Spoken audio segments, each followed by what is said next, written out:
Mes chers amis, l'année 2020 qui s'achève a été particulièrement éprouvante dans le monde entier à cause de la pandémie de la Covid-19 et des conséquences sans précédent qu'elle a sur nos modes de vie, nos libertés et sur l'économie mondiale. Et pourtant, nul n'a le droit de baisser les bras, nul ne doit laisser croire que l'avenir est implacable.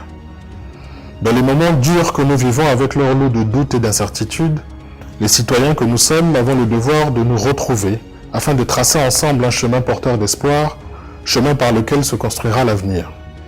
Mais de quel avenir voulons-nous? L'échéance présidentielle prévue l'année prochaine permettra-t-elle de répondre à cette question cruciale? Espérons au moins que ce sera l'occasion de faire entendre les aspirations profondes et légitimes de nos concitoyens et de veiller à ce que ceux qui auront à nouveau la charge de conduire le pays s'engagent solennellement à se dévouer aux exigences de leurs responsabilités. Pour notre part, Conscience républicaine, nous continuerons à alimenter le débat public avec des thématiques diverses et variées, accompagnées d'approches de solutions qui pourraient aider à aller résolument de l'avant et permettre à notre pays de sortir de la nuit noire des vaches noires dans laquelle depuis trop longtemps il se perd.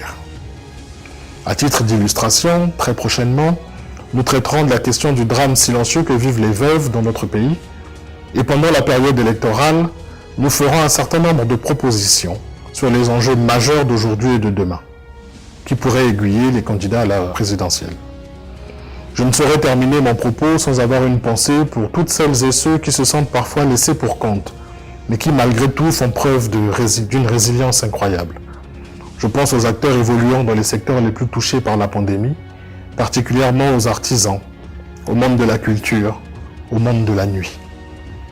Votre courage vous honore et il nous rappelle à l'une de nos premières responsabilités citoyennes, la solidarité.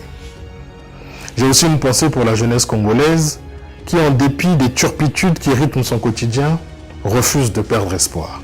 Elle est la clé du développement de ce pays, car elle représente la composante majeure de la population.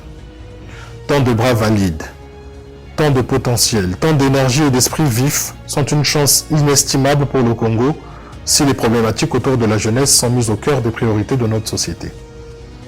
Il doit donc être du devoir de chaque citoyen de participer de façon personnelle et collective à la création et à l'entretien des conditions de l'épanouissement des jeunes pour que ces derniers soient à la hauteur.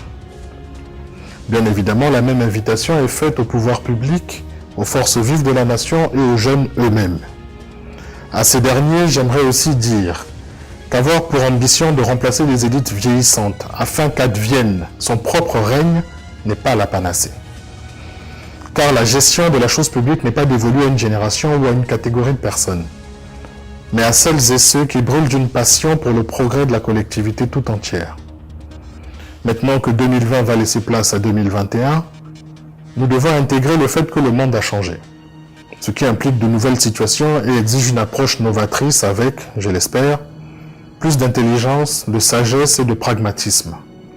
Comme le dit le célèbre dicton, face au monde qui change, il vaut mieux penser le changement que changer le pansement.